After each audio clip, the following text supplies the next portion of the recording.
Hi, Mayor. We are streaming live. It is 12:04 for a special meeting of the governing body on February 1st. We are attending it virtually. The meeting is called to order, and we'll begin with the Pledge of Allegiance led by Councilor Abeyta, a salute to the New Mexico flag led by Councilwoman Villarreal, and invocation led by Councilor Vigil Koppler. Please rise. I pledge allegiance to the flag The flag of the United States of and to the America, republic for which it stands, one nation, under God, indivisible, with liberty and justice for all. I salute the flag of the state of New Mexico as the symbol of perfect friendship amongst United Cultures.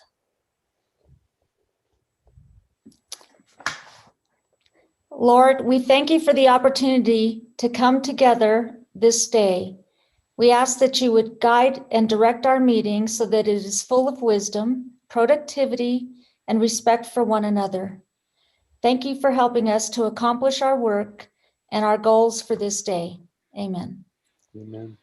Does anyone have any remembrances? Anyone you would like to speak to today? If Okay. not, let's do as we have been, take a minute to think of all those who have been afflicted by COVID or COVID-related illnesses, those who are suffering, those who we may have lost, and hold them in our hearts.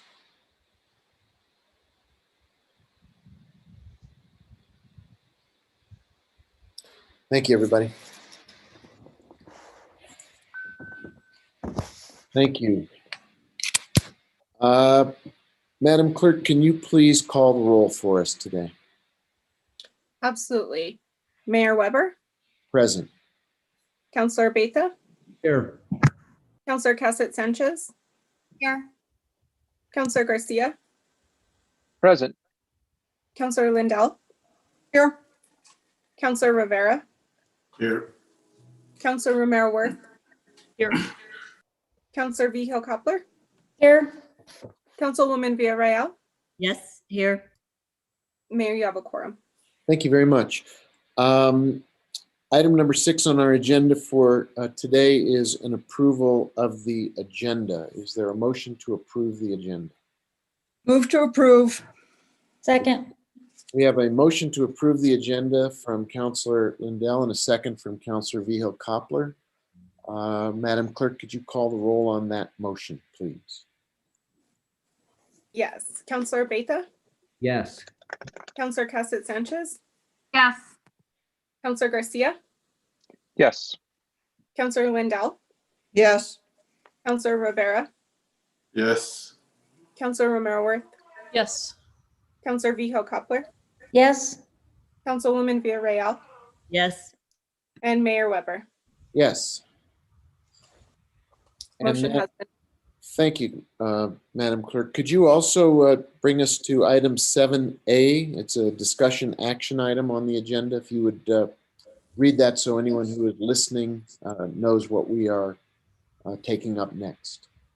Absolutely. Item 7A is consideration of resolution number 2021. It will be -9 if approved. A resolution extending the state of emergency proclaimed by Mayor Alan Weber on January 30th, 2021. COVID-19 Emergency Proclamation 7 by 56 days pursuant to Section 20-1.2 SFCC. And Mayor or Attorney Aaron McSherry is also present for this item. Thank you. So that's our item. There's a motion to approve this from Councilor Romero Worth. Is there a second? Second. Councilor Garcia has seconded that motion, so we have an item in front of us. Is there discussion? I'll look to see who raises a hand. Councilor Abeyta and Councilwoman Villarreal both have hands up, as does, we have a proliferation. I'll take them in the order in which I see them. Councilor Abeyta, Councilwoman Villarreal, Councilor Cassett Sanchez, and Councilor Rivera in that order. So Councilor Abeyta, you have the floor. Thank you, Mayor. I have a question for staff regarding bags, carry-out bags. There's been some concerns, especially in District 3, that our confusion regarding whether or not stores are allowed to charge the 10-cent bag fee. Can you just explain what the proclamation or ordinance does regarding bags? Yes, Mayor Weber, Councilor Abeyta, Aaron McSherry speaking, and basically the proclamation that was, or the orders that were issued pursuant to a few proclamations ago, lifted enforcement of our single-use ban on paper, on plastic bags, and for grocery stores and supermarkets specifically. And that category was defined as stores that sold a majority food products. So if a store sold food, but that wasn't their majority of sales, then they wouldn't have been at issue in that particular rescinding of enforcement. And then I think since that time, there's been more knowledge about COVID, and there's less of a concern about transferring the disease pursuant to surfaces. And so there had been a concern for stores about customers using reusable bags. And I think that was the main impetus for that ceasing of enforcement back when it went into place and it had been extended. So what this order does is stops the rescinding of enforcement. So essentially puts the enforcement back into place. However, stores would be allowed to not use customers' reusable bags. So they can require customers to use their own bags so that the employees of those stores aren't needing to touch reusable bags that are brought in by the customers. Okay, and so they can charge 10 cents for each of those bags they require you to use. Yes. So the rescinding of the enforcement would begin 7 days from yesterday, actually, because it was February 7th is when we would reinstate enforcement. Okay, so just a practical example, you can take bags with you to the store, but the store can say, we're not going to have you use your bags. You got to purchase a bag from us or bags from us. Councilor Abeyta, Mayor Weber, starting the 7th, they wouldn't be able to do that. You would be able to use your own bags, but right now, yes. Yeah. Okay, thank you. That's all, Mayor. Thank you.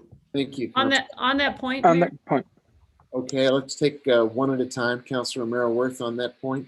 I just want to be clear. Doesn't it say that if you bring your own bags, you have to bag your own bags? I think that's an important Right. thing. Mayor Weber, Councilor Merrill-Worth, the store may require customers to bag their own bags. They don't have to. They could choose to bag them. If you Yes. bring your own bags. Correct. Exactly. Okay. Yeah. Thank you, Mayor. And as far as the enforcement is concerned, as of the date that it would be effective, it would essentially put things back the way they were prior to the first COVID order, when we were still learning about the transmittal of the virus. So it's basically a return to the pre-COVID city ordinance. Councilor Garcia, did you want to follow up on that point? yeah, and I thank you, Mr. Mayor. Just quick clarification, I guess, in regards to how it affects plastic bags, because my understanding was that we were now allowing plastic bags. We were easing the enforcement on it, allowing plastic bags at no cost to customers. So customers should see a zero charge for that. Is that correct? Mayor Weber, Councilor Garcia, that is what the former order did. This order will remove that situation starting the 7th of February. So there should not be plastic bags after February 7th, to the extent that our ordinance limited plastic bags previously. So there were occasions when plastic bags were permitted under our ordinance, and those were still permitted and still will be permitted. But in the circumstances that plastic bags were prohibited, for when you go to a store and have a bag for your groceries, there should not be plastic bags for that situation after the 7th. Okay, thank you so much for the Thank you. clarification. Thank you. Councilwoman Villarreal, you have the floor. Thank you, Mr. Mayor. Just a quick question or clarification on the point that talked about the Families First Coronavirus Response Act. that expired December 31st. Can you explain, or can staff explain? It says, as applicable to the extent that the city's temporary COVID-19 rule adopted for similar purposes or existing administrative leave rules do not address them. Yes, Mayor Weber, Councilor Villarreal. We did pass a temporary sick leave rule back in March, right when the whole pandemic started. It wasn't as broad as the federal act that passed later. So then our employees had broader access. In many circumstances, we can cover the difference with the city manager's regular administrative leave authorities, but there may be circumstances in which it doesn't go as broad as that Federal Relief Act did. And so this covers those circumstances. We're having fewer and fewer of the circumstances, thankfully, because we have fewer and fewer close contacts occurring across the city. So there's a lot less need for it. But this is just to bridge that potential gap. And we're hoping the federal government passes a new version that is as broad very soon. I believe there's negotiations happening today between some Congress members and the president of the United States. So that impacts us. It's so crazy how direct that impact is, you know, on a day-to-day basis for our operations, and having those changing rights and benefits for our employees is extremely confusing. So we would like to continue offering as broad as a benefit. And so this just covers any of those circumstances that might fall in a gap between what we created and what was created by the federal government that was taken away on the 31st of December and might be reinstated again any day now. Got it. Thanks for the clarification. The other piece was the reinstating the enforcement of camping and encampments. And so I'm assuming there will be, when we go to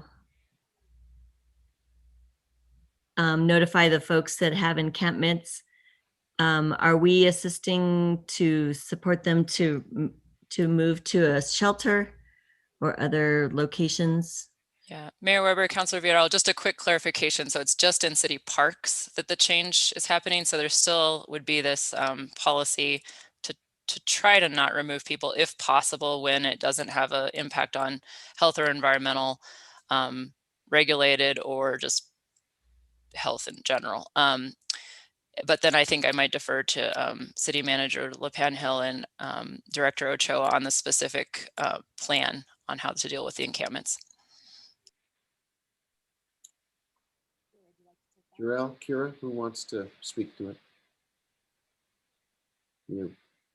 There you go. Kira, Mr. Mayor, Councilwoman Villarreal, I'll speak to that. So yes, to affirm, encampments will still be allowed on city property that is not in the parks or in a waterway or in another environmentally hazardous spot.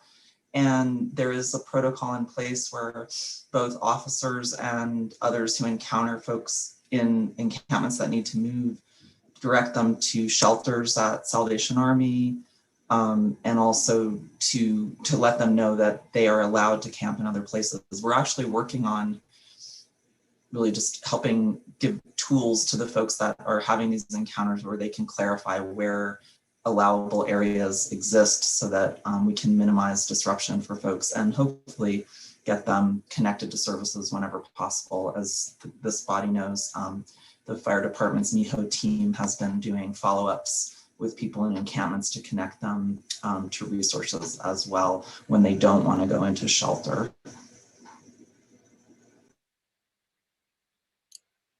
I think you're muted, Councilwoman. Thank you. Director Ochoa, thank you for that. If so what city areas or city property would you be referring to if we're prohibiting the city parks and then the arroyos, which are dangerous in general? What other areas are you thinking would be allowable then? Well, Mr.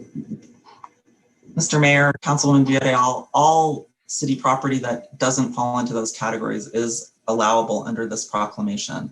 So we haven't directed people to specific spots. There are some arroyos that are not actually in waterways that would be allowed, or active that would be allowable, and that's part of what the Parks and Environment Division determine. So, you know, it's a broad area that is allowable as long as we can determine where the city property is. And we're looking at whether it makes sense to further define that. And the more we do so, the more it becomes incumbent on the city to provide services in those areas. And so we're looking at, you know, what all of that means, and can give you some more information as things unfold in that. Yes, that would be helpful. Just so we know if people ask us, it'd be helpful for that additional information. And then lastly, I just wanted to ask, when we said removes the orders related to use of infrastructure and playing fields in city parks. So that means, I'm assuming the baseball, softball fields, basketball courts are now allowed for folks to utilize, or what does that look like? Mayor Weber, councilors, to the extent that any of the other state orders or our own orders don't apply, right? So any mass gatherings are still prohibited. And then youth sports are pretty heavily regulated by the state's orders. And we reaffirm that in the orders here, referring to the state's COVID safe practices, the CSPs, which have very specific rules for youth sports and intercollegiate and for non-professional and professional sports. So to that extent, so if someone wants to go out and hit a baseball with their kids, then yeah, they're open. Great. As long as it's not a certain size, correct? And then masks are required, et cetera. Where would one find that information about the details of what's allowed for like organized sports? Yeah, Mayor Weber, Councilor Villarreal, I think the link is in the order, but on the Department of Health's COVID website, there's a link on the top that talks about COVID safe practices, and it's a 65-page document. Only a couple pages are specific to youth sports. And those are the ones we were looking at recently in relation to when the swim team uses the Chavez Center and that type of thing. We just let them know, like, we expect you to be following these rules, and it talks about how many people can be together at a certain time or at a time, and that kind of thing, and what practices should everyone go through, what training they do or don't need, and that kind of thing. Excellent. Thanks for the information.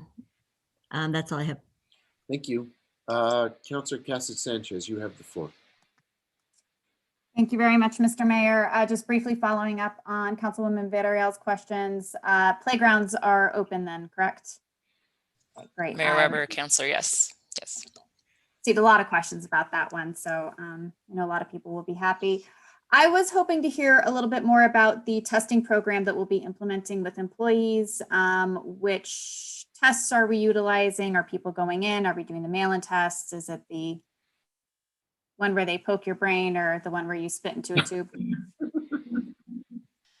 Mayor Weber, Councilor, I think Bernadette Salazar, Director of HR, popped on that point. There's various factors in play. We've had firefighters who are trained in certain testing practices. Other employees apparently can be trained in additional ones. So we are working on an overarching plan for rolling out, but at home is a possibility for certain employees who are working at home part-time so that they can do it while they're working. So we're not going to make a work requirement that people have to do when they're not working. So as to those employees who are working partially at home, that could be a testing method, but we're trying to do during work hours testing for everybody who is working 100% of the time outside the home.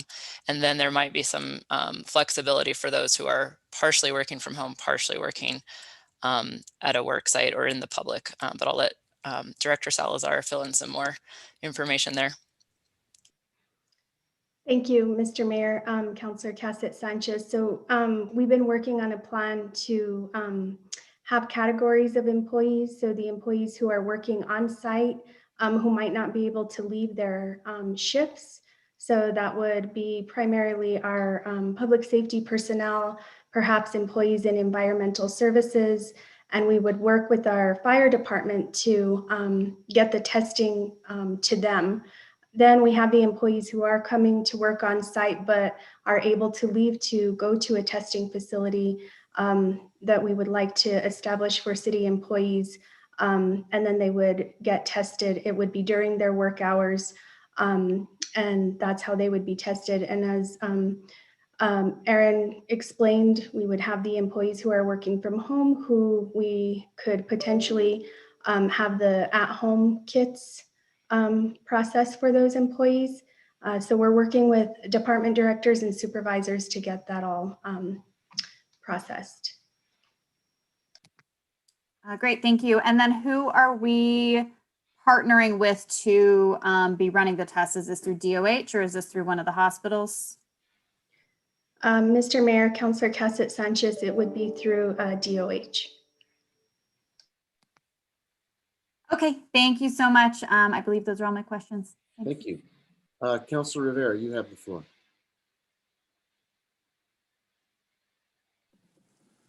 Thank you, Mayor. Ms. Salazar, back to the testing that appears on page 6. It says anyone who can't telework will be tested every other week. You say we're in the process of still trying to develop a plan for that? Mr. Mayor, Councilor Rivera, yes. So we would have employees broken into 2 groups, and one group would be tested 1 week and then the second group the following week. When do you anticipate that'll be ready to roll out? In working with the Department of Health, it will depend on, getting the kits for the employees who are working on site. So we're working through that, hopefully in the next couple of weeks. Okay, and then the in-home test, is that even a possibility, or are we still looking into that as well? Mr. Mayor, Councilor Rivera, I think that's definitely something that we can do right away because they would just sign up on the website and be able to obtain that kit. And from what I understand, it's pretty quick. Okay. All right, look forward to that happening. With regards to the plastic bags, who from the city is going to be responsible for communicating to all the grocery stores? This is probably for city manager, I guess. Thank you. I think we have a number of mechanisms to do it. When this all started, the mayor had convened a group of grocery store leaders, so we will communicate back out to them and through all of our public media channels. All right. Mayor Weber, Councilor, on that, just so everyone knows, whenever we do a new proclamation, it is required to be sent out to all of our media outlets. So that's what we've been doing every time that a new proclamation has been issued. We immediately send it out to all the media, so at least it's available to them right away. All right, and do we think a week is enough time to really come back into compliance and potentially do away with all the plastic bags you've had up to this point? Mayor, Councilor, we think so. All right, so I assume city staff will have a little bit of flexibility and maybe a little bit of a grace period if things are a little too hectic for some stores to comply by February 7th. Mayor Weber, Councilor, they certainly could get information to us about what the difficulties they're facing are, and the mayor could take that into consideration and amend his order if he needs to. And then Aaron, on page 9, number 9 and 10, it talks about metering the number of customers in the store at any one time. Is that still applicable? Mayor Weber, Councilor, yes, it's still in place. All right, and it's still the 30%? I believe so. Mayor Weber, Councilor, let me pull it up. This is page 9. It should be. If it's still in the order, then it's still in place. Yes. I thought the state had eased up on that regulation a little bit, but I may be wrong. Mayor Weber, Councilor, they may have, I think they did in relation to a larger category of stores. So this one is still just specific to grocery stores. And I'm not sure if it's more lenient than 30% right at the moment. It was more stringent, and so this would certainly recognize a more stringent requirement on behalf of the state, but the city can be more stringent than the state. Okay, so then if we're gonna potentially be more stringent, I've been to a grocery store recently where there was no metering up front. So who would be in charge of enforcing that, since we're potentially doing something more stringent than the state is? Mayor Weber, Councilor Rivera. This one has been on the books, so just to be clear, since the grocery order went into place. So we wouldn't have gone less stringent than that at the city level since the grocery store orders, which were several months ago. So the grocery store would be responsible for metering, and our police would be the enforcement entity for the local orders. All right, and since it's not really a priority at this time for our police department, I guess it's just chance if somebody gets caught, I guess.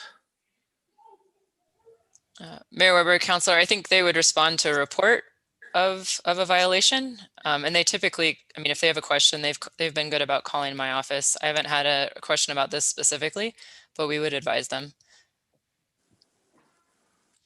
All right.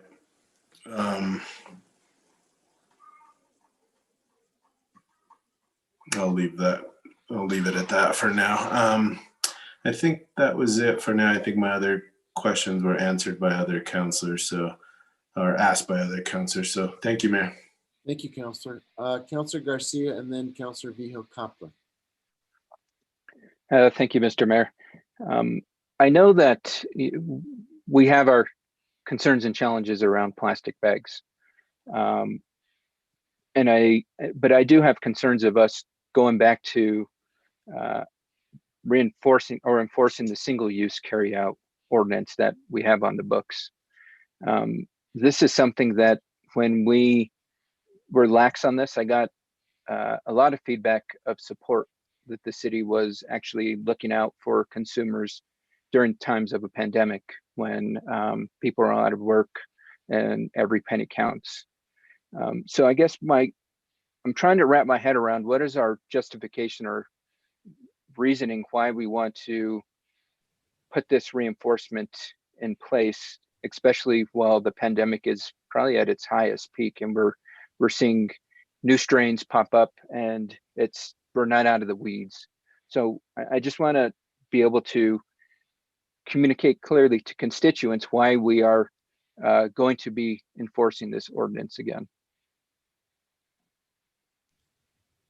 Mayor Weber, Councilor, would you like me to provide some information? Sure, absolutely. I think the original moratorium on the enforcement was based on the health concerns of the clerks at the checkouts of the grocery stores. And our understanding is that there's less reason to have that concern. So that reason went away. It wasn't for economic relief, which is why it was focused on grocery stores specifically. So that's the answer that I'm aware of. Okay, thank you.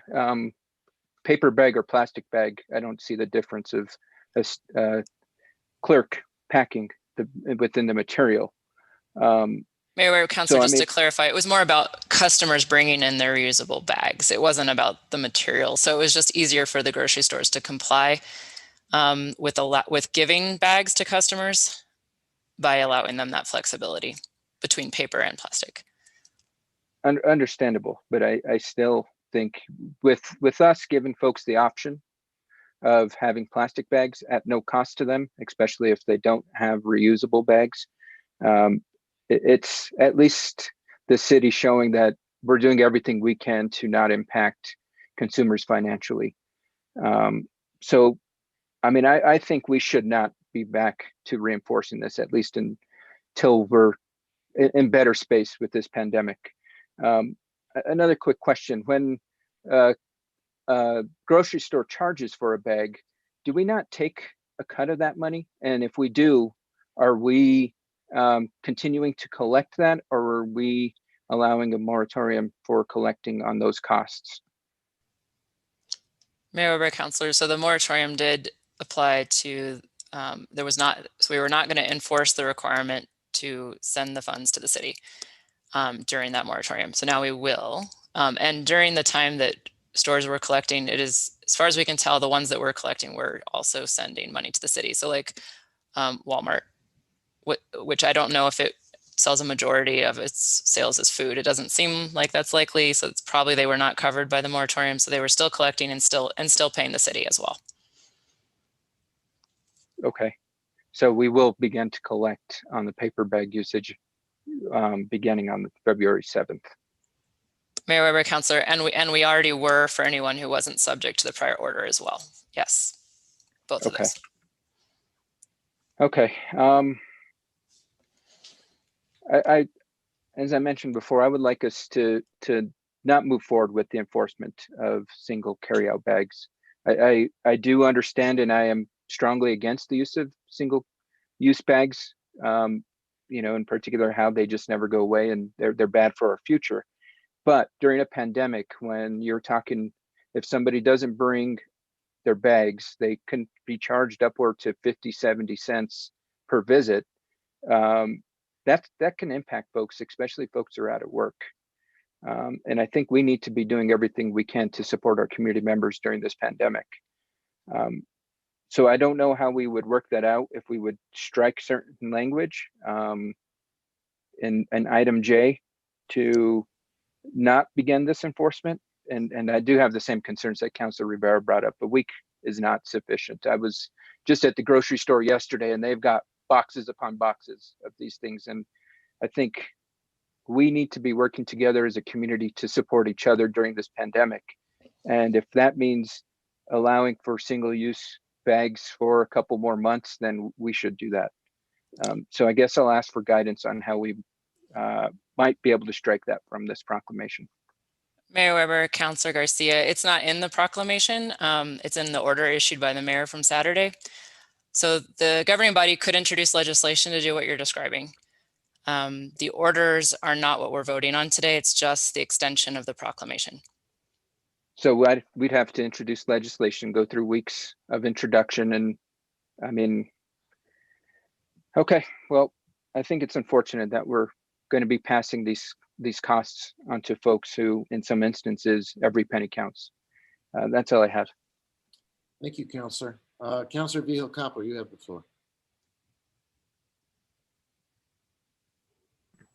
Thank you. I agree. One of the issues I was going to raise was that I don't think we should be charging for bags until we're out of the pandemic.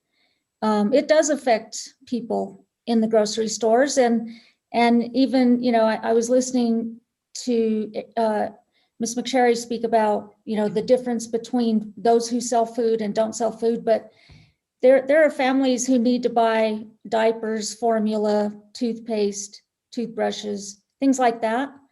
And so that adds to requiring more bags, not just food. So I really think that we ought to do something if we can today, and just, I mean, I don't see what precludes us from making a motion and passing it right here. You know, there are times when the bureaucratic process isn't helping.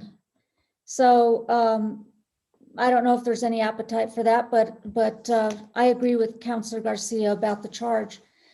The next item I wanted to ask is with regard to the camping in parks or I don't know, I can't remember if it was public property or just parks, but nevertheless, since it will be allowed, is there any protocol in place right now to monitor the cleanup?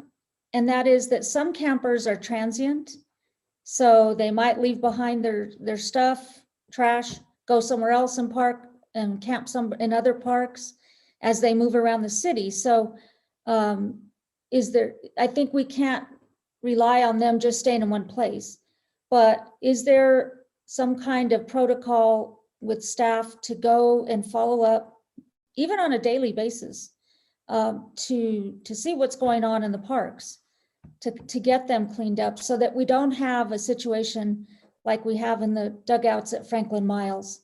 And I do want to ask, as an aside, if that was addressed. I know that in the emails we got, they said it was, and I'm very happy about that. I thank the staff. It's a thankless job, and I think we know it, but it has to be done. And gosh, you know, I feel sorry for staff to have to clean up, but yet we have to do it. So anyway, the first question is a protocol for following up on campers who are transient and leave, what kind of condition they're leaving the parks in.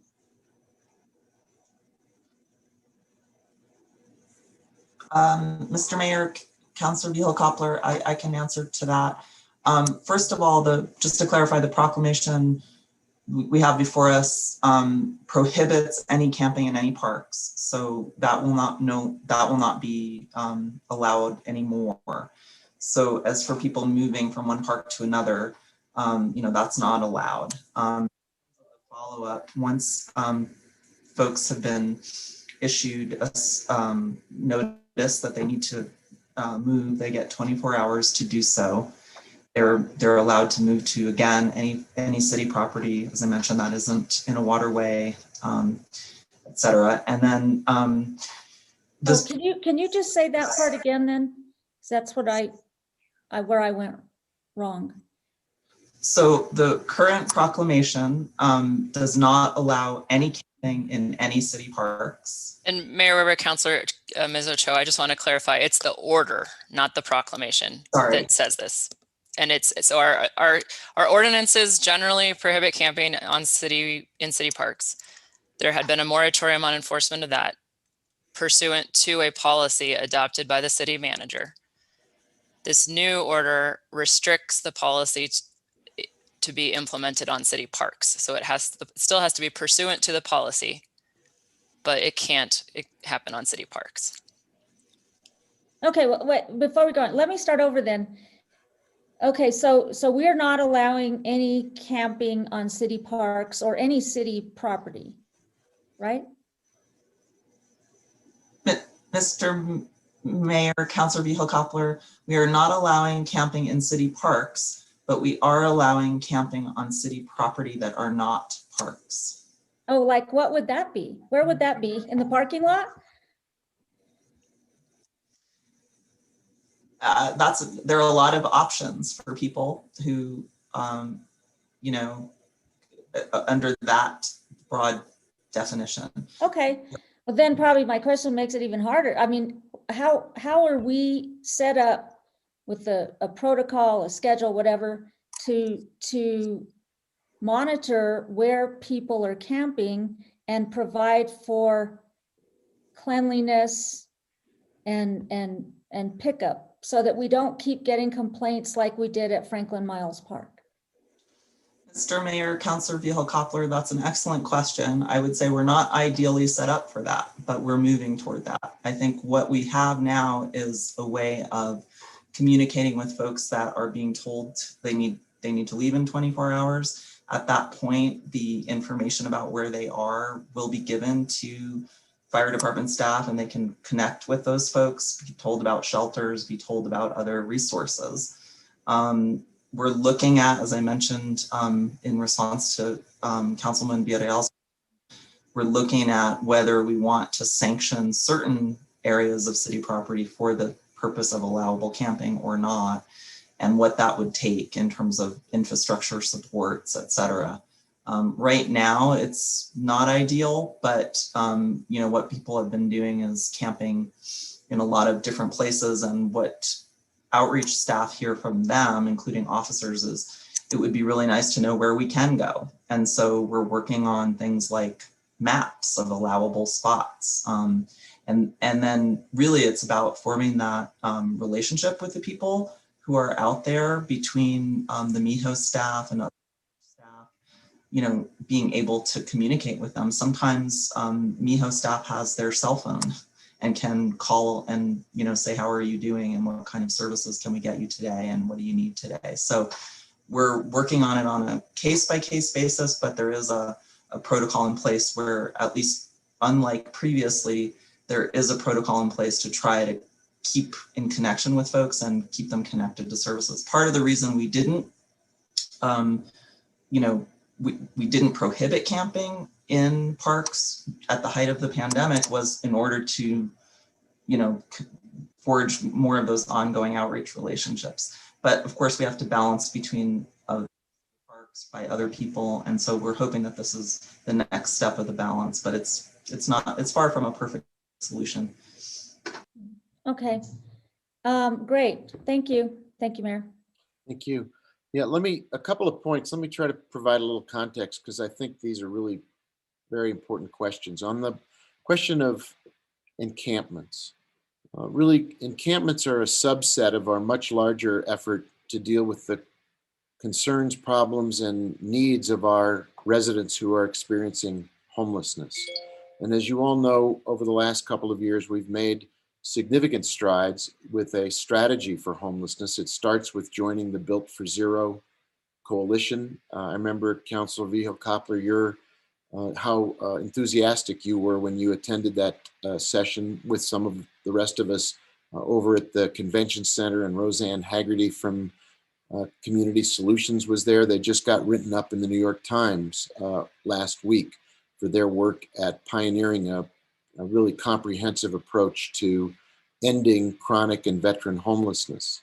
So we joined Built for Zero. We now have stood up the Midtown shelter that continues to provide secure and safe places for people to reside. We thinned down the number of people at Pete's Place to about 30 a night. We're working with Ancorum and other groups to provide hotel and motel rooms for people who can be more self-sufficient. Obviously, the purchase of Santa Fe Suites that this governing body approved has already begun to provide housing to get people out of homelessness. All along the way, we've also known there are people who are in encampments and who are really, when our city employees, whether they're MIHO or other folks, go out and engage with them, they really don't want or are not willing to or ready to move into some of the housing that we're offering them. And so our best strategy right now is what Director Ochoa laid out, which is find ways to build trust, to continue to communicate with them, to provide sanitizer and safety materials, monitor the size. We try to keep the limit to how many people can be in an encampment and explore other options. I know Kira and others have gone down to look at the efforts in other communities in New Mexico, like in Las Cruces, to see what options exist, to talk to the county as well, because this is not just something where people who are living in encampments are really concerned about the border between the city and the county.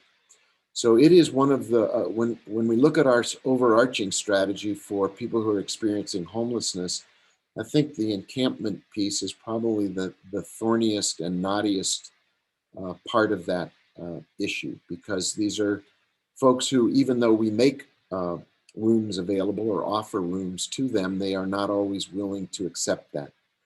We do know that last year, we spent something like $3.4 million not solving the encampment problem, but instead sending people out to inform people they had to move without giving them any support, help, or other options. And so that's not a productive use of taxpayer dollars to simply chase the problem around. And that's why city manager and Director Ochoa, among others, working with police, fire, parks, have tried to come up with a more comprehensive way to offer options to people who are currently in encampments.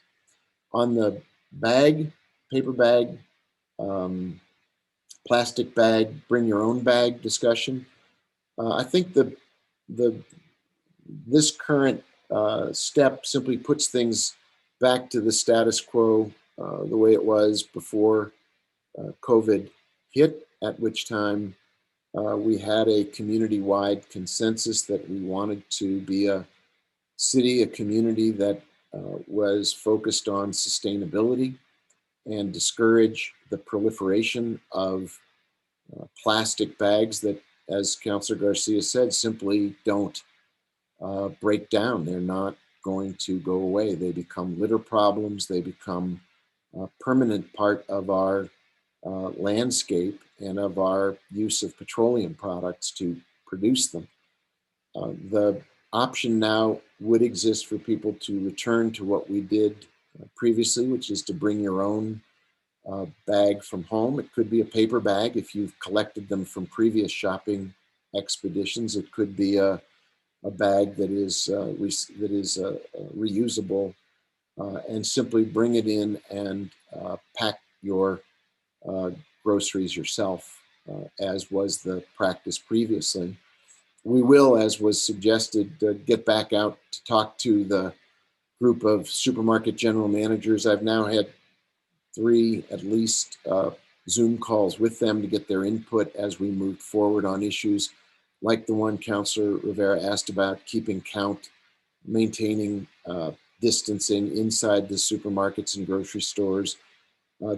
And they're very willing and very concerned as well about public and community safety and the safety and well-being of their employees as frontline essential workers. So we'll be reaching back out to make sure that we're not doing anything that's onerous for the supermarkets in our community who are trying to do their best to provide the service that our residents rely on and depend on. So it's kind of an overview of the what this does as a continuation of our effort to deal with COVID going forward and get into yellow and then green as a county, which would make our lives, I think, a lot more pleasant for everybody. The testing can help get us into that yellow and green movement, and then maintain safety and keep people healthy. I mean, at the end of the day, the bottom line is health and safety for the people of Santa Fe. Any other comments at this time? I see Councilor Casa Sanchez's hand is up.